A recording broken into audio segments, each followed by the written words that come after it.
Quimbanda Descomplicada. Aí ele colocou Maioral existe? Vamos dar uma olhada. Não conheço o canal, apareceu aqui como sugestão. Vamos dar uma. Tá. Vamos ver o vídeo. Pessoal, bom dia, domingo, já acho que agora é meio-dia, eu consegui tempo para fazer o vídeo mais cedo, tá? Então eu vou fazer um vídeo bem tranquilo. O vídeo de hoje eu vou estar falando sobre Maioral, quem é Maioral dentro da Quimbanda, o que é esse ser ou energia ou título, tá? Mas lembrando que eu vou dar a minha visão dentro do que eu pratico, dentro do que eu acredito, sem fantasia. Então vamos lá. Maioral, dois caminhos, tá? Dos que eu conheci e os que eu conheço, tá? Eu pratico um, o outro eu conheci, mas não me faz sentido e eu vou dizer o porquê. Então vamos lá. Maioral. Dentro de algumas quimbandas, as mais tradicionais, muitos têm o maioral da quimbanda como o próprio Beelzebub, tá? A junção do deus Baal e vamos lá, tá? Isso aí eu não vou entrar nesse assunto agora, tá? Mas Beelzebub como maioral. Aquele, sabe, Beelzebub, aquele que a gente conhece como a imagem de Bafomé, o deus dos templários, tem a mãozinha aqui, Solve coagula, sabe? Outros têm visão, que agora é muito moda, a tal da quimbanda luciferiana, outros têm a visão de que o maioral da quimbanda seria Lúcifer. Ah, por que Lúcifer? Bom, faz sentido, porque é o portador da luz, aquele que traz a iluminação, conhecimento, sabedoria, libertação, aquele que te instiga a sair da monotonia. Vamos colocar Gente, que bonitinha a bruxinha aqui atrás, né? Ai, que gracinha. assim. Tá, beleza. Tá, mas isso são demônios, tá? Deuses, são deuses antigos demonizados pela igreja e dane-se.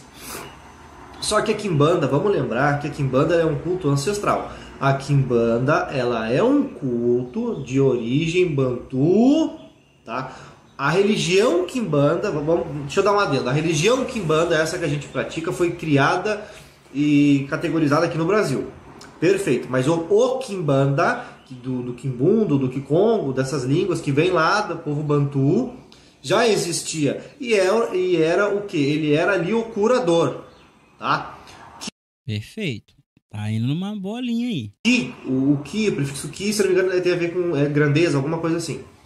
E Umbanda é curador.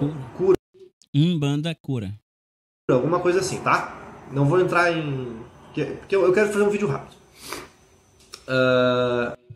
O que significa aquele que faz? Por exemplo, pedreiro.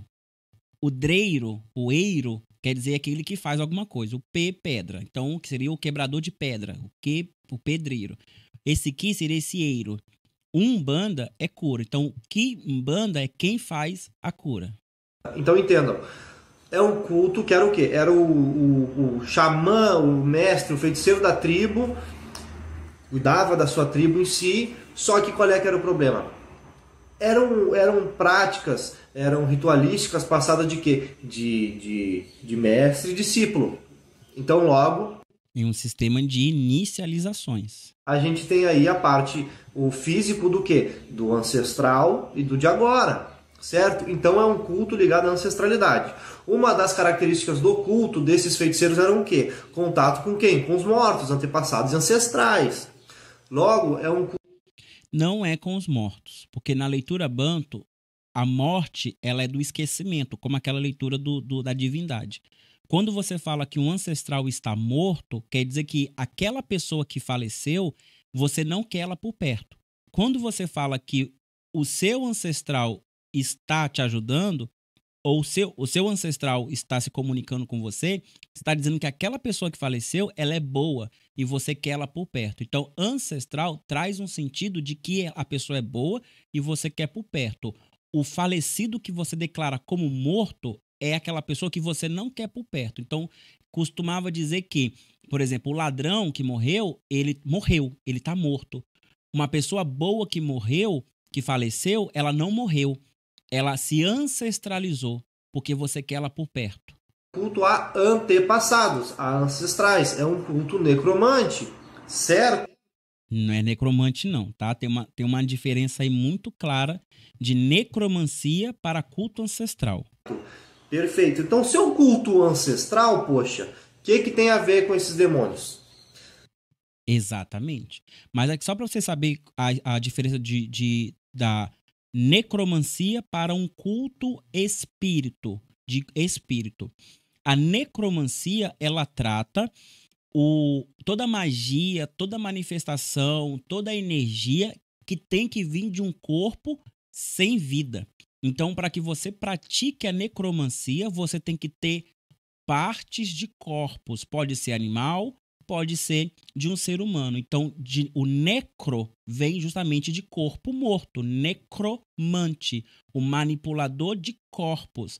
Nos jogos, na cultura pop, na literatura, a gente vai ver que essas pessoas, elas são evocadores de zumbis, de corpos, de cadáveres, eles conseguem ressuscitar e tudo mais. Isso é necromancia. Isso existe dentro da Quimbanda? Existe. Quem faz culto necromântico na Quimbanda é um Calunga, que ele utiliza de corpos, de ossos, de penas, para fazer esse tipo de coisa. Por isso que os reinos dele é o reino do espírito, das almas, e o reino do cemitério, porque é dali que ele extrai o poder dele. Mas a Quimbanda, por um todo, não é necromante, porque existe as outras forças que vai vir através do espírito e através do sentimento, porque nós temos 3 potências de energias em nós. O nosso corpo biológico, que daí que vem o necro, quando nós falecemos, a força emocional, que é daí que as pombogiras e os Exus, as entidades da linha da vaidade, do reino da vaidade, vai tirar força, que também vai nos conduzir a ter boas decisões no mundo, e o nosso espírito, que daí que vem a vontade de um Ganga, de que o espírito tem que prevalecer. Linha branca, linha vermelha, linha preta.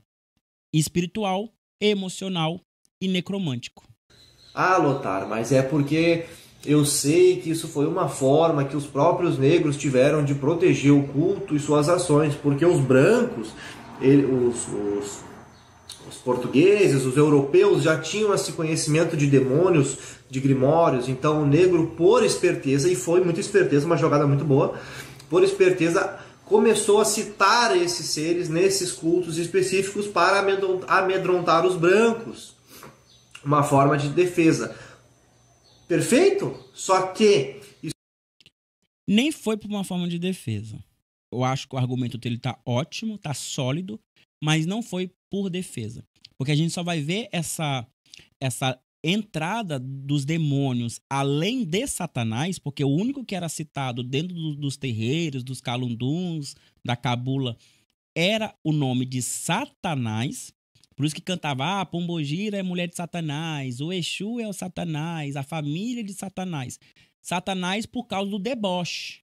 Era por causa do deboche. Só isso. Porque como é que você vai lutar usando aquilo que te transforma como alvo?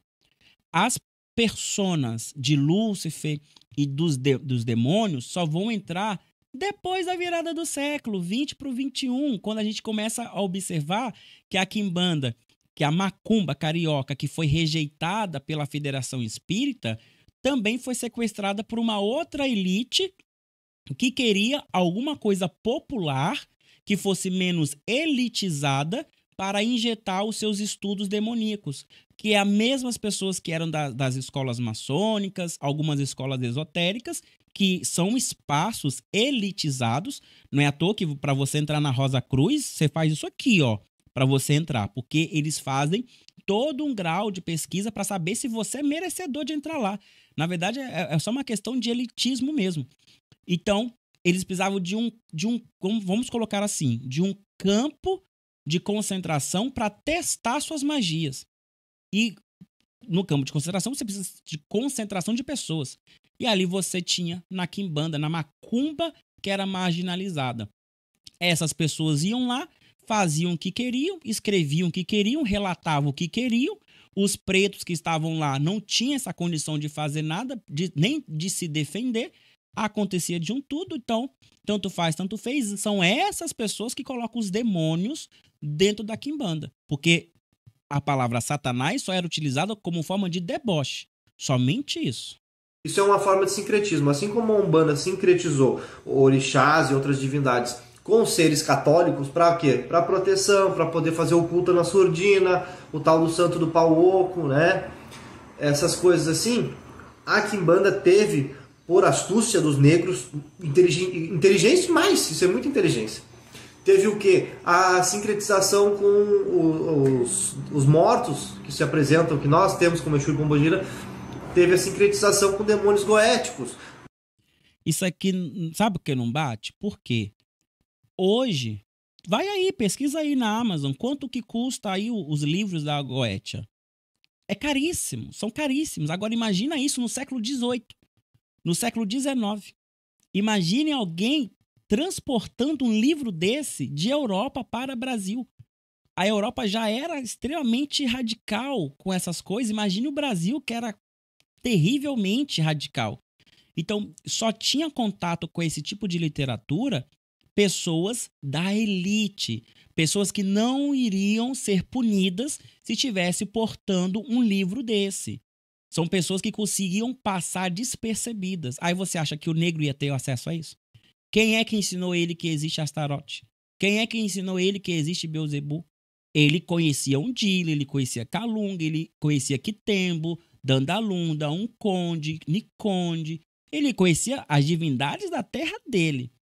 Quem que fez esse sincretismo foram essa elite que foi para dentro da macumba fazer o que eles foram fazer lá, que até hoje está. Até hoje está lá fazendo o que quer. Tem até um podcast de um rapaz, é Marcelo, sei lá do que ele fala. Eu vou tentar trazer isso aqui um dia.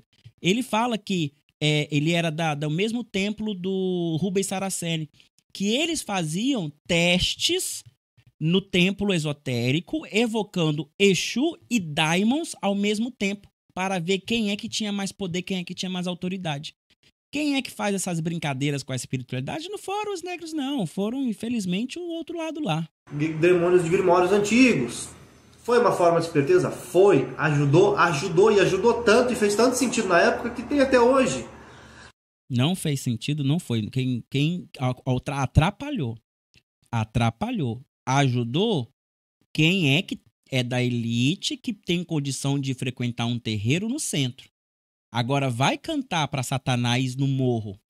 Vai cantar para Satanás num bairro residencial popular.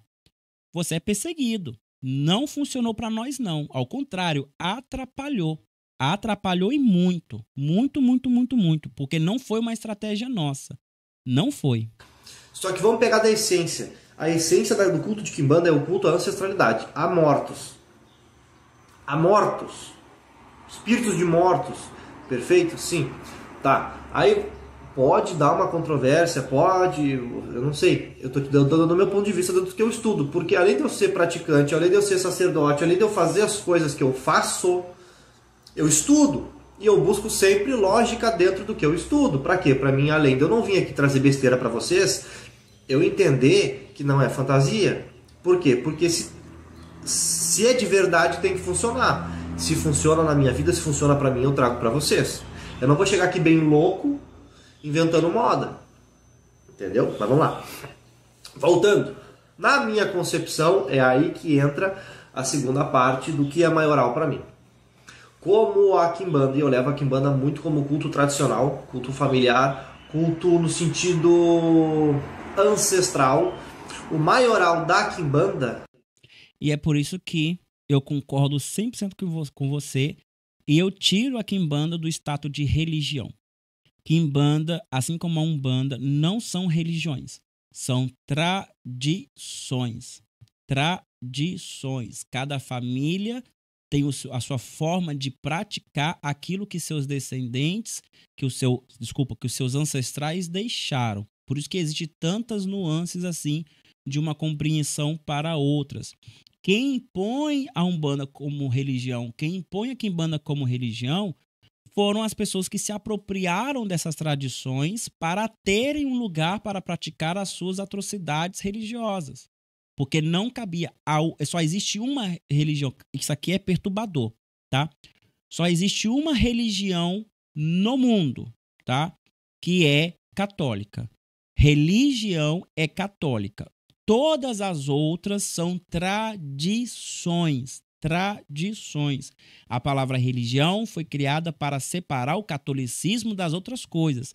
Religião é religar, mas não é de ligar, é trazer o legião de volta, as legiões de Roma de volta. Ou seja, trazer o povo de Roma, o Império Romano de volta para o centro. Então, eu falar de religião, eu estou falando que é para voltar para Roma como um império. E quem ia fazer isso? A igreja. Então, só existe uma religião no mundo, a Igreja Católica. Só. O catolicismo é a única religião do mundo. Todas as outras são tradições. Por isso que eu não aceito essa questão da Umbanda ser religião, Quimbanda ser religião. Eu sei que é um contexto popular, já virou banal também, mas quando a gente está tentando aprofundar o discurso, aprofundar o debate, é importante saber sobre isso, que a Umbanda e a Quimbanda são tradições, não religiões. Ah, tá. Para o contexto jurídico, a gente trata como religião, tá? Para o contexto jurídico. No meu caso, é quem? É o chefe da minha casa. É o Exu da minha casa.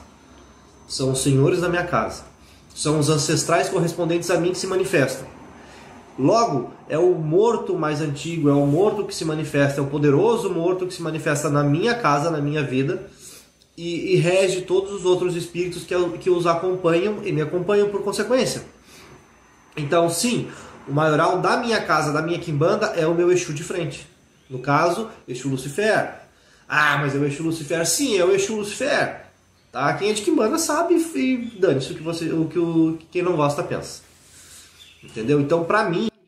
É por isso que eu não gosto de falar de Lúcifer na quimbanda, porque até entre eles tem debate sobre isso. Uns aceitam, outros não aceitam, tal. Eu nem gosto de entrar na questão de Lúcifer, até porque não tá dentro da cultura banto Lúcifer. Lúcifer é uma invenção católica medieval.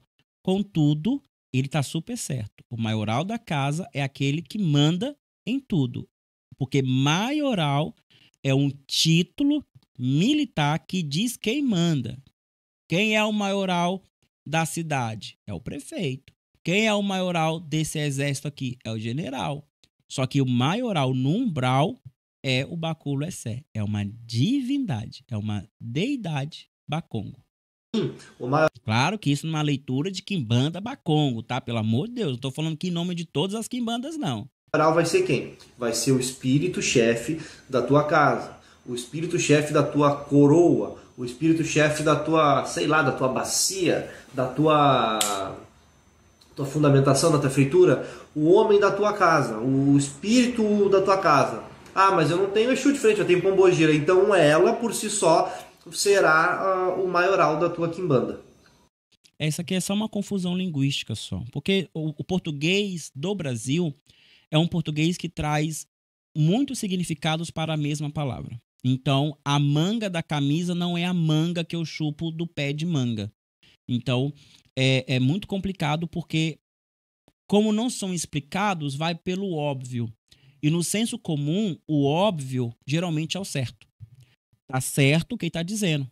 O maioral é quem manda na minha casa. Perfeito, mas o maioral como a figura maior dentro de uma quimbanda, porque uma hora o compadre dele vai ter que voltar para o mundo astral. E quem é o maioral no mundo astral? Não pode ser o Exu dele. Tem que ser outro. Tem que ser alguém que tá acima dele. Então, quem é lá? Então, o maioral é só um título que tá dizendo quem é que manda. Na casa dele, quem manda como chefe de família é ele. Como guia espiritual, o Exu dele. Mas quando esse Exu vai para o astral, quem é que manda lá? Entende? É essa figura maioral lá. E lá, essa figura maioral tem um nome, tem uma designação.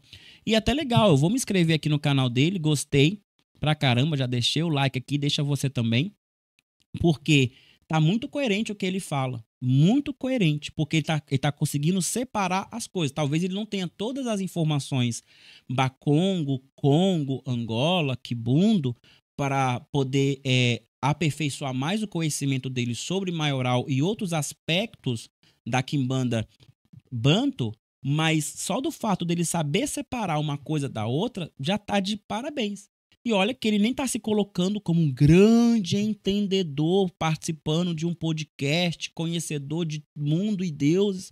Não. É um sacerdote tranquilo, expondo o seu ponto de vista, aberto a aprender outras coisas. Dá para ver no olho dele que ele está aberto a estudar e aprender e mudar de opinião, caso for necessário, porque isso a gente, quem é da didática e sabe que a gente consegue perceber isso nos olhos das pessoas. Então, vale muito a pena ouvir, porque está sabendo separar uma coisa da outra. Infelizmente, é o que falta, o conhecimento é banto. O que falta é a parte banto, porque a gente foi bombardeado com muito conhecimento católico, esotérico, luciferiano, satanista, kardecista. Isso aí tem gente que nem é kardecista, sabe nem quem foi Allan Kardec, mas sabe os princípios do kardecismo. Eu mesmo nunca pisei numa igreja católica para participar de uma missa, mas eu conheço as ideologias daquela igreja. Então, nós fomos bombardeados o tempo todo, enquanto a cultura negra, ela é marginalizada, sequestrada, apagada o tempo todo. Então, nos falta, sim, conhecimento banto. Não que ele não exista, só que, infelizmente, não há voz suficiente para trazer com tanta força quanto esses conhecimentos da Igreja Católica, do kardecismo, do esoterismo e tudo mais. Então, assim, meu amigo, parabéns, vou continuar te assistindo, que, ó, parabéns mesmo. É a minha visão. Por quê? Eu estudo demonolatria? Estudo. Conheço pessoas sábias. Estou sempre perguntando, sempre enchendo o saco desses loucos. Quero mais pra frente fazer mais iniciações e tal. Mas eu estou começando a dividir um pouco a demonolatria da Quimbanda. Por quê? Isso. Enguso, meu irmão. Enguso. Parabéns. Por mais sacerdotes assim como você. Pô, eu vou continuar assistindo, vou engordar de tanto bombom que eu tô comendo aqui. Nossa, é isso mesmo. É isso mesmo. Para não ter mistura e eu conseguir pegar a essência de cada um e trazer para minha vida, trazer equilíbrio para mim. Exato. Você vai ter o melhor dos dois. Vai ter o melhor dos dois. Nossa, é isso aí. Certo? Para mim, os dois trazem equilíbrio. Só que o que acontece? Quando a gente começa a misturar, a gente começa a criar muita alegoria. Quando começa a criar muita alegoria, vira bagunça. Exato. E aí, quando vira bagunça, por consequência, essa energia de bagunça vem pra tua vida, tu vai começar a passar trabalho, perrengue, e além disso, daqui a pouco, tanto essa bagunça que tu tá fazendo, tu vai começar a passar pros outros que estão à tua volta. Porque dificilmente alguém é sozinho aqui. Aleluia! Aleluia, até que enfim, um Tata Quimbanda que trouxe iluminação para essa live. Nossa, muito obrigado, muito obrigado. Nossa, é isso aí. Arrasou, querido, arrasou, é isso. Eu não diria melhor. É óbvio, tem pessoas que são solteiros, mas tu tem contato com teu pai, tem contato com a tua mãe, com os teus irmãos, ou teus amigos, ou o pessoal do trabalho. Nós somos energia, nós emanamos energia. Pessoas que trabalham com esse tipo de espiritualidade lidam com energia, logo tudo é energia. E não só energia, meu irmão, mas influência. Nós estamos numa era de influência. A sua voz pode ressoar positivamente ou negativamente. E isso que você está dizendo aí é tão poderoso que vai ressoar na cabecinha de muita gente por aí que vai questionar tudo isso que você está falando, para bem e para mal. Cara, isso é fantástico, porque a gente está num contexto muito individualista das coisas. E a cultura banto nos ensina que o caminho mais saudável para o desenvolvimento da humanidade, que envolve a espiritualidade, é coletiva. Eu só posso pensar em mim porque tudo que eu faço impacta o meu próximo. Eu só posso pensar na minha saúde porque eu não quero que os meus próximos tenham que parar suas vidas para cuidar de mim. Eu só posso pensar em ter um trabalho e ter o meu dinheiro porque eu não quero que os meus próximos me sustentem, mas eu quero ajudar quem não pode. E assim vai, pensando no coletivo, no senso de coletividade. Levando isso para a questão da influência, você expor isso dessa forma é magnífico, porque você está nadando contra o senso comum e seja bem-vindo.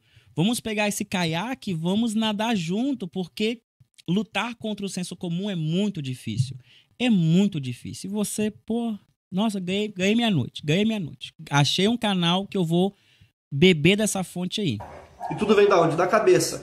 Se tu pegar e tu conseguir criar uma codificação onde a tua cabeça entenda o que tu tá fazendo, onde a tua cabeça saiba separar, não, isso aqui é o culto ao meu ancestral, esse aqui é o culto ao demônio específico a qual eu sou devoto. Exatamente, porque tradição, as tradições podem se misturar desde que você saiba manter separadamente. Por isso que, vamos voltar ainda para a cultura banto. Eu nasci numa aldeia de caçadores, mas na minha aldeia precisa de alguém que saiba medicina. Então eu ia para uma aldeia de medicina, ia me iniciar lá, ia passar tempos lá aprendendo e ia voltar para a minha aldeia. Quando eu voltasse, eu ia trazer a bagagem cultural daquela tradição. Então lá dentro eu ia misturar as coisas, porque eu ia incorporar a medicina na caça, mas caça é caça, medicina é medicina. Não tem como eu matar curando. Não tem como eu atirar uma flecha e tampar o buraco da ferida ao mesmo tempo. Não tem como, mas as coisas iam se encaixando para ser bom para os dois lados. Então as tradições, elas se misturam, sempre se misturaram, não tem problema nenhum. Mas você tem que compreender o que é uma coisa e compreender o que é a outra coisa e saber casar para tirar o melhor de tudo isso. Eu, particularmente, não gosto da cultura europeia, hermética, essa leitura europeia do hermetismo. Eu gosto da leitura egípcia, mas eu não gosto. Também acho ele elitizada. Não estudo, porque eu tenho um trabalho específico com a cultura banto e com a cultura indígena brasileira, principalmente a tupi, a tupiniquim. Não quero me envolver com essas coisas. Mas quem gosta, faça sim. Separa, uma coisa é uma coisa, outra coisa é outra coisa e tá tudo bem. Tu consegue tranquilidade mental. Tu conseguindo tranquilidade mental, tu consegue colocar as coisas no lugar e fluir. Certo? Isso traz paz. Todo o culto ligado ao ancestral. Não interessa se tipo, é a Quimbanda em si, ou é a Umbanda, ou o próprio Candomblé, que tem os Eborás, né, os ancestrais divinizados a qual se manifestam em terra, né, que nós chamamos de orixá. Também é outro assunto para outra coisa. Esquece orixá, tá bom. Esquece orixá, continua. Mas a gente precisa de quê? Em primeiro lugar, para seguir um culto, é equilíbrio. Equilíbrio o quê? Mental, logo emocional. Equilíbrio. Lembra que eu falei? Mental, espírito, emocional. Você reflete isso no seu corpo, na saúde, na longevidade, no poder, na vitalidade. A mente influencia o emocional, que influencia o corpo. Das suas ações, certo? Então assim, ó, entenda. Eu não estou dizendo que está errado. Não estou dizendo que está errado. Pessoas mais tradicionalistas da parte da Quimbanda têm como maioral quem? Beelzebub, Lúcifer, Astarô. Sim, a deusa Astarô, mas também o próprio diabo. Ah, mas como assim o diabo? Eu não sou católico. Exato, mas o diabo é uma forma, esse epíteto, ele foi criado como forma de o quê? De aversão, né? De aversão ao que era pregado. Foi tido como título, como símbolo de quê? De libertação, de desprender das amarras. Tu não ia a favor do sistema, pelo contrário, tu ia contra. Para quê? Para te ter a tua liberdade de expressão, a tua liberdade. Mas essa aí é uma leitura moderna do diabo. Não é a leitura medieval, que é da onde ele surge, a partir lá do século VI, do século V para VI, é que a gente começa a ver o diabo como um epíteto de Satanás. Somente a partir desse momento. Mas o diabo nessa figura aí, que seria a figura de Lúcifer, ele é uma leitura moderna. Se não me engano, é o Levi, né? O fundador da igreja luciferiana, que traz essa leitura do diabo como libertador, aquele que é anti a igreja. Ele não é o anti-Deus, mas ele é o anti a igreja. Seria mais ou menos isso. É moderno isso aí. Liberdade de fala, a tua liberdade artística, o que for, entendeu? Certo, isso funciona? Funciona sim, eu acredito nisso também. Mas não é o que eu prego pra minha Quimbanda. A minha Quimbanda, eu procuro fazer o quê? Eu falo minha Quimbanda porque é o jeito que eu faço, tá? Tenho a minha feitura, o que o pessoal conhece aqui como Quimbanda Nagô. Sim, tem. Chamando. Ele veio de uma Quimbanda Banto. A Quimbanda Nagô é uma das Quimbandas mais próximas à cultura Banto que nós temos no Brasil. Conheço algumas pessoas que praticam essa quimbanda. É uma quimbanda bastante coerente, tem pouquíssima influência da magia ibérica, do esoterismo e tudo mais. Ele veio de uma boa casa, por isso, deve ter dito um bom sacerdote. Vamos aqui de Nganga que bala na goa, mas eu procuro dividir um pouco isso, porque para mim funciona, para mim faz bem. Então, se faz bem para mim, deixa eu compartilhar com vocês, tá? Então, a Quimbanda, o maioral, o ser, a divindade, o master, vamos colocar assim, o maioral da minha Quimbanda é o meu Exu de frente, é o meu ancestral de frente, direto ou indireto. É ele que faz a presença da minha casa, é ele que ergue as energias da minha casa, logo junto com todos os outros Exus e Pombogiras ancestrais e antepassados que correspondem a mim e a minha família, certo? Mas eu procuro dividir. Uma coisa é um demônio, uma divindade demoníaca, uma divindade demonizada, a qual eu presto culto, reverência, é uma coisa. Que é outra coisa magnífica de você falar. Divindade demonizada. Nossa, essa frase é música para os meus ouvidos, porque é justamente isso. Demônios não existem. Eles usam demônio, como a Igreja Católica colocou, para impor medo. Somente isso, porque demônios, quem estuda o ABC de qualquer coisa aí que envolve demônio, entende que demônios são divindades demonizadas. É a mesma coisa a gente não fala escravo, a gente fala pessoa escravizada. Ela é um ser humano que foi submetida a um sistema de escravização. Então essa divindade, ela foi submetida a um sistema de demonização. Então é completamente diferente. É muito, nossa, é gostoso demais ouvir uma pessoa coerente falar dessa forma. Nossa, muito bom. Demônios não existem, são divindades demonizadas. Maravilhoso. Agora, o meu culto de Quimbanda, culto à ancestralidade, aos poderosos mortos, a parte necromante da coisa, eu deixo voltado aos meus ancestrais, a esses espíritos dos mortos, entendeu? Então, o morto, o maioral da minha casa é meu Exu de frente, tá? Deixa eu abrir um adendo. Olha só, tem quimbandas que tem como Astarô, a deusa, né? Alguns cultuam como demônio, em função de alguns grimórios, mas Astarô é deusa, tá? Aí quem falou aí no chat, né, tava errado mesmo, é ela mesmo. Astora, uma coisa assim.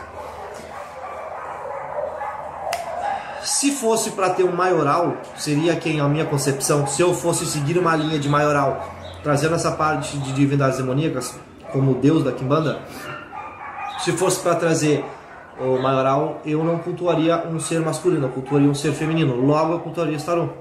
Por quê? Porque ela tem ligação com fertilidade, com procriação, com boa colheita, com ciclos, com transformação, poder de criação. Então faria muito mais sentido para mim eu cultuar uma deusa como maioral de uma Quimbanda. Por quê? Porque ela tem a capacidade de te criar, de gerar, de transformar, transmutar. Criação. Entendeu? Dá para pegar esses ajustes aí, tu consegue ter uma noção legal do que é maioral, do que não é. Tá bom? O vídeo foi... Mas isso aí é muito legal. Porque ele dá uma abertura para a gente poder compreender a questão do culto à deusa Ashera. Alguém aí já ouviu falar de Ashera? Ashera era a esposa de El, que era o deus lá do povo cananeu, do povo que depois vai virar o povo hebreu, vai fundar Israel. O El era esposo de Ashera.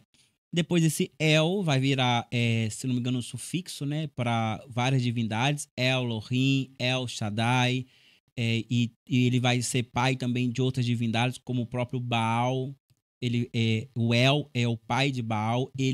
O El, eu não sei se agora no panteão ele seria irmão ou pai também de Yahvé, que seria o Jeová. Não sei se ele seria, mas eu sei que faz parte do mesmo panteão.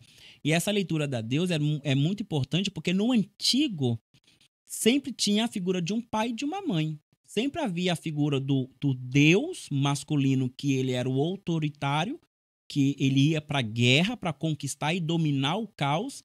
E quem pacificava o caos era a figura feminina que pegava esse caos, colocava em seu útero e transformava em algo bom através da lactação, do leite que jorrava dos seus leites, dos seus seios, como a gente pode ver a deusa Hera fazendo isso, formando a Via Láctea. Se você não sabe, Via Láctea vem por causa desse mito do leite da deusa Hera que jorra e vira a Via Láctea.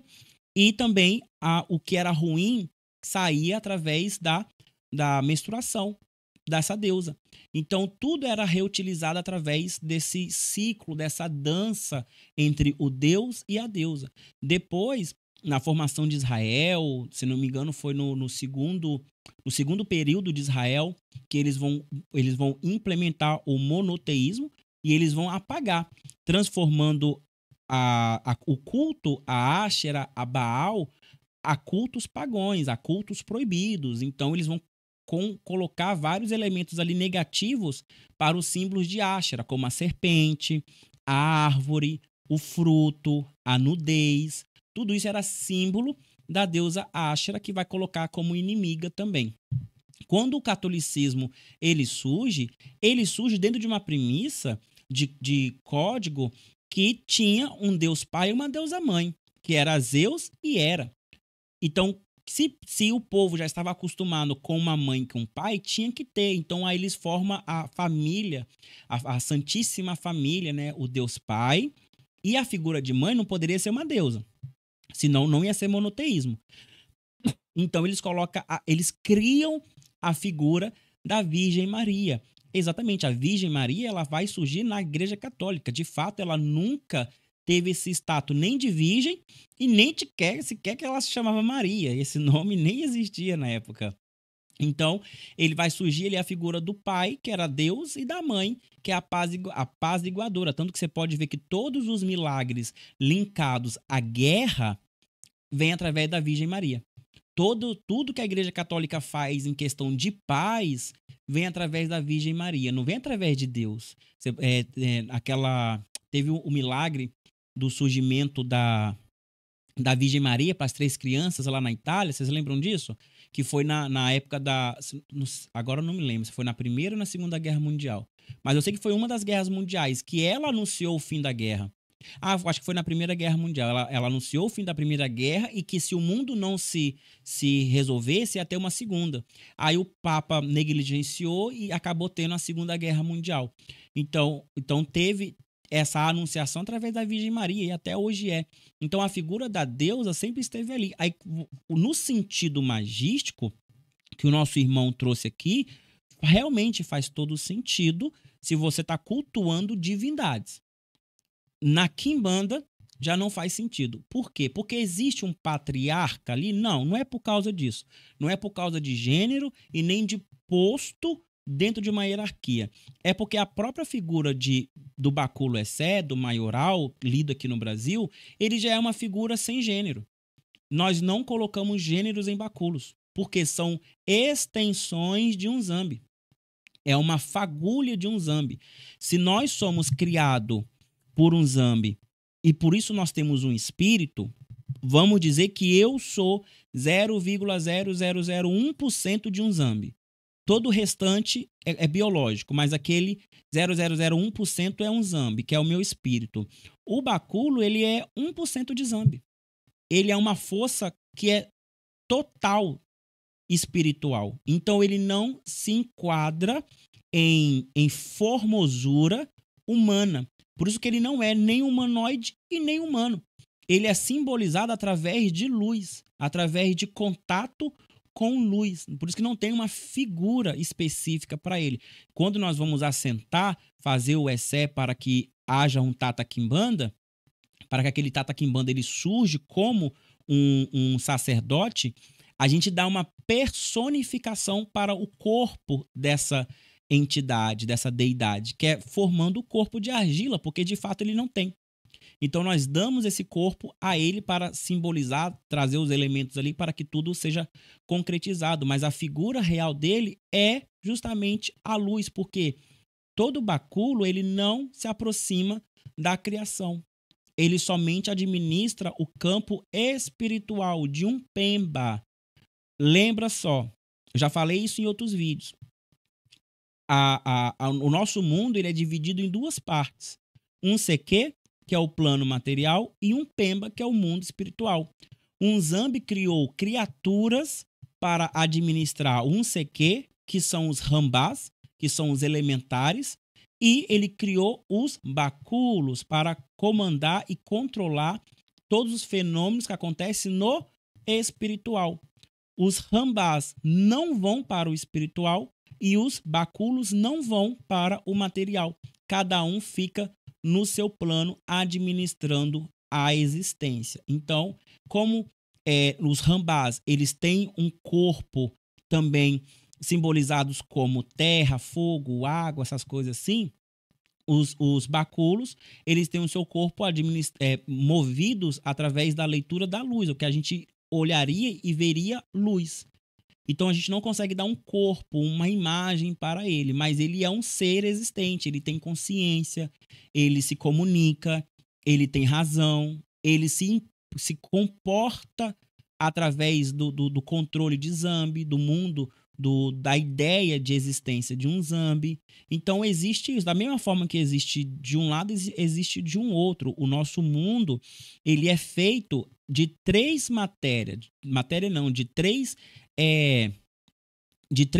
formas de lidar com o mundo, que é o mundo sólido, que seria o mundo material, um mundo mais, como posso dizer, porque é difícil definir isso em português, que seria um mundo mais, colocar aquático, que assim, você toca, você sente, mas você não segura, você não controla, que seria o mundo espiritual, como a água, e um mundo fluídico, que seria o vento, que seria essa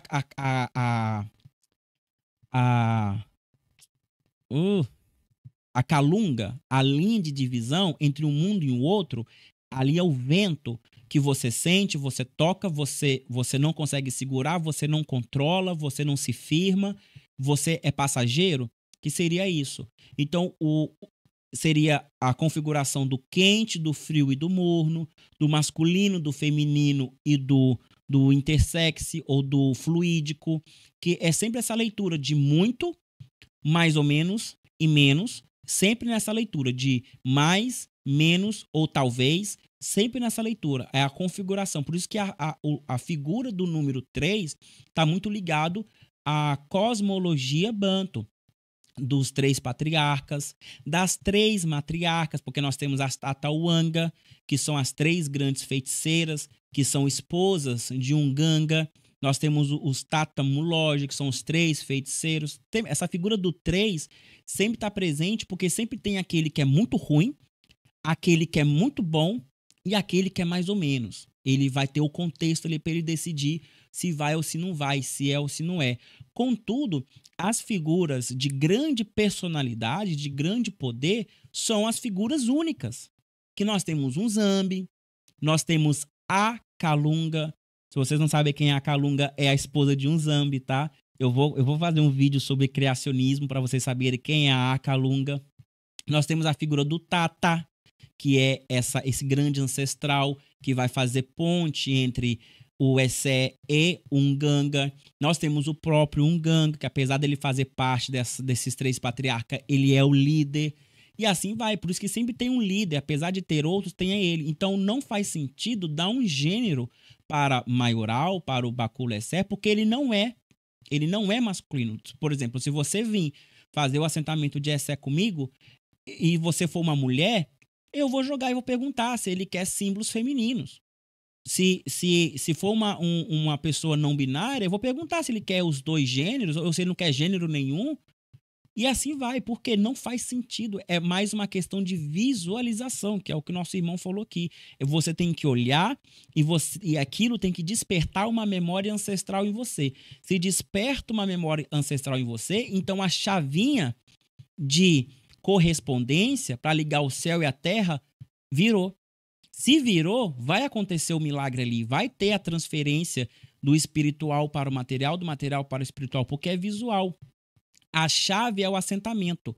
A memória ancestral é o movimento de virar. Virou, vai acontecer, entendeu? Então é muito importante saber disso. Então não é questão de gênero, nem da postura desse gênero dentro da sociedade, mas dentro da Quimbanda Bakongo, essa que bebe da cultura banto, é mais coerente pensar dessa forma. Então não se assuste. Então, se você vê um dia um assentamento de um maioral na Quimbanda Bakongo com seios e um pênis, sem seios e uma vagina. Não se surpreenda se você vê essas coisas, tá? Não sei nem se eu posso estar falando isso em live, mas não se surpreenda.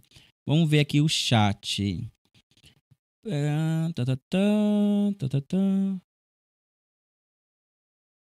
O velho 7, Pajés, o único que fala de Quimbanda com coerência e propriedade. Obrigado, querido. É perfeita explicação. O rei das 7 encruzilhadas ilhadas não é Astaroth. Não é, porque a gente não usa esse tipo de sincretismo. Talvez seja outras Quimbanda. Pajés Alves, quando da morte do meu irmão, o Exu Caveira foi a primeira entidade que recebi. Esse compadre é o Exu que devo cultuar por toda a minha vida. Gratidão pelo esclarecimento. Luiz Antônio da Silva. Luiz, olha só. Por toda a sua vida é muito tempo, né? Talvez não, meu amigo. Você tem que procurar um terreiro aí para você começar a desenvolver a sua mediunidade, porque ter um fenômeno de incorporação não significa que aquilo que se manifestou é seu, tá? Mas o fenômeno aponta que você precisa desenvolver.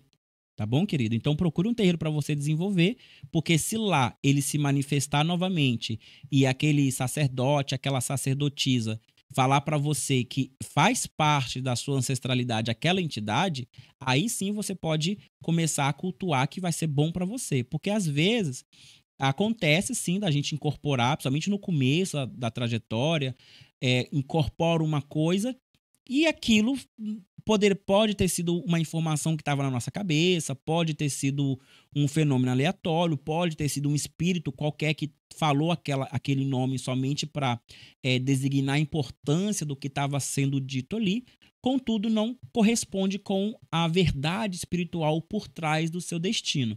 Então a única forma de você saber a verdade sobre a verdade espiritual por trás do seu destino é você fazendo desenvolvimento mediúnico. Então procure um terreiro que faça desenvolvimento mediúnico, chama pela sua entidade, esquece o caveira, não deixa isso ficar preso na sua cabeça, porque senão qualquer manifestação vai ser a do caveira, deixa acontecer, e aquilo que acontecer, o aval do sacerdote, da sacerdotisa, que são as pessoas mais experientes, vão dizer para você se você está indo para o caminho certo ou caminho errado. Aí você começa a cultuar, que essa entidade vai começar a te dar caminhos para você compreender melhor o seu campo espiritual.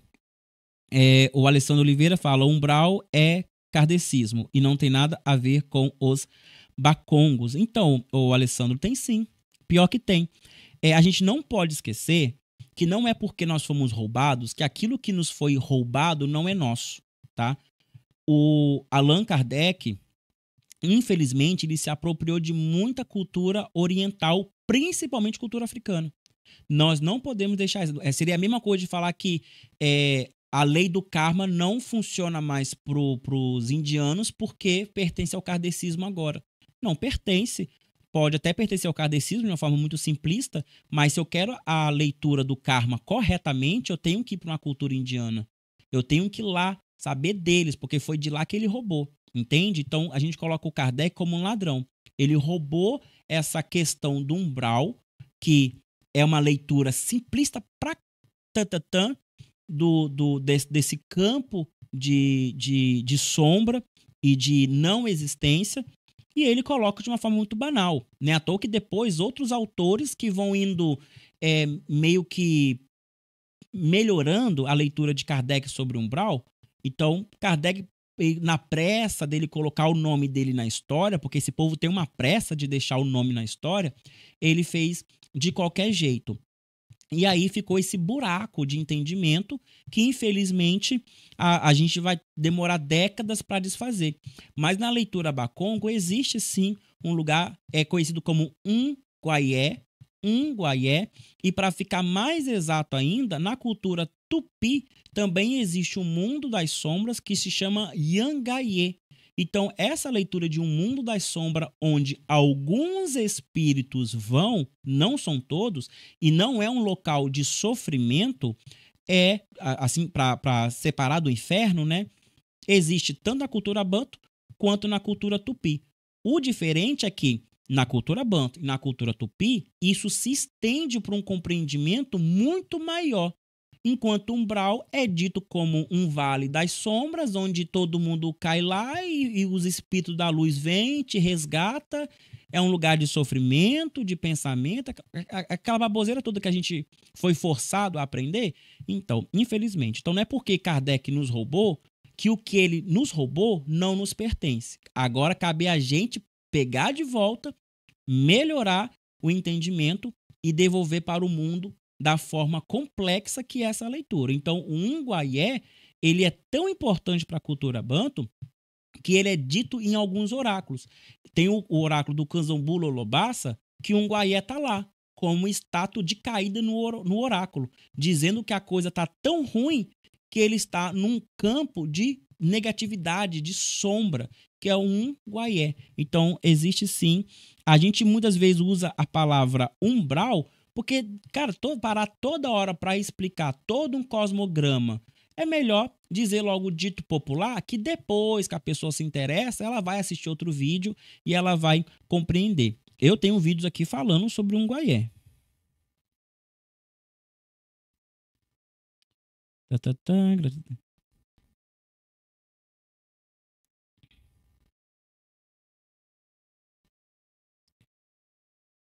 Foi em Fátima, Portugal. Verdade, Lúcia, foi em Fátima, em Portugal, que aconteceu o fenômeno lá da Virgem Maria, das 3 crianças. Qual o nome? É Nossa Senhora de Fátima, né?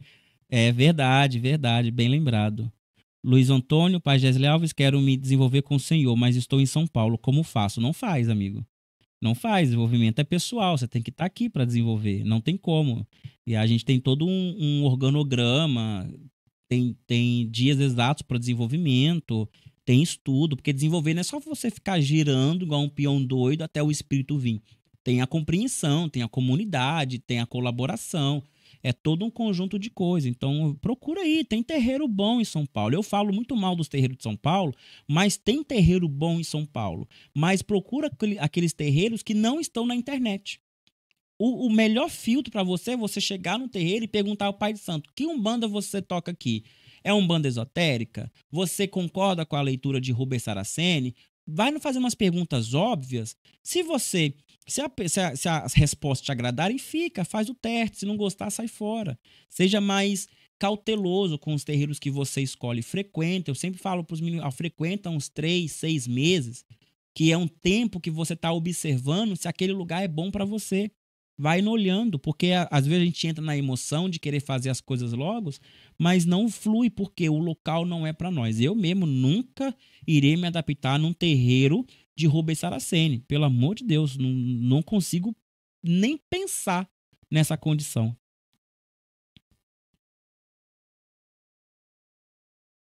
Gorete Xavier, boa noite, sacerdote. Podemos sonhar com o nosso báculo? Sim, Gorete, sim. Uma das formas dos nossos ancestrais se comunicar conosco é através do sonho. É através do sonho. Então a gente tem que observar bastante os nossos sonhos, porque são pouquíssimas divindades e entidades que podem se comunicar através de sonhos conosco. Na Quimbanda, o único que consegue fazer isso é o báculo, tá? Compadre e comadre não consegue fazer isso. Então, sonhar com a sua pombogira, por exemplo, não é que ela te mandou um contato. É que o seu báculo te mandou uma informação sobre ela.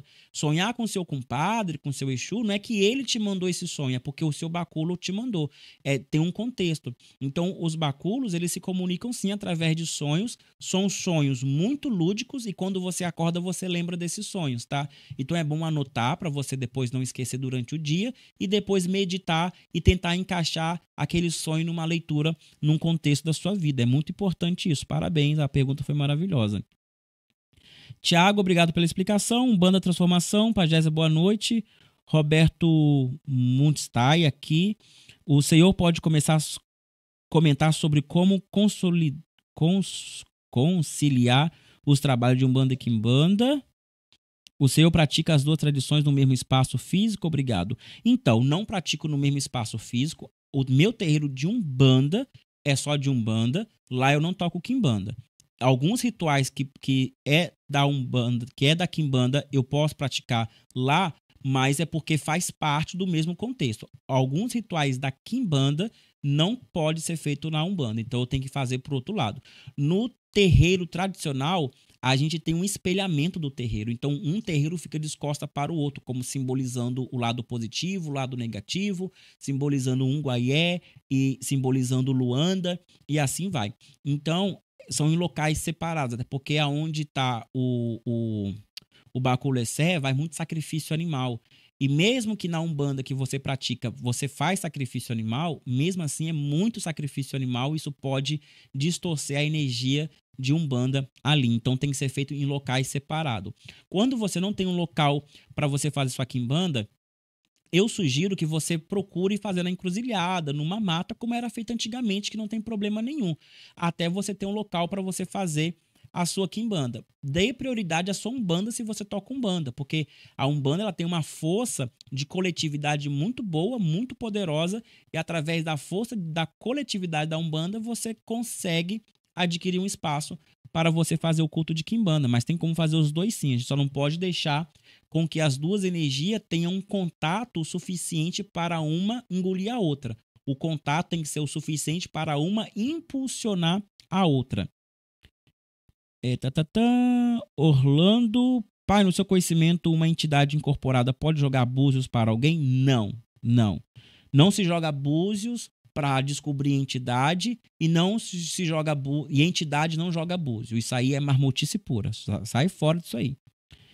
Gorete, obrigado. Lembro dos sonhos até hoje, se fosse parte da minha realidade. É muito bom. Então, sonhos, gente.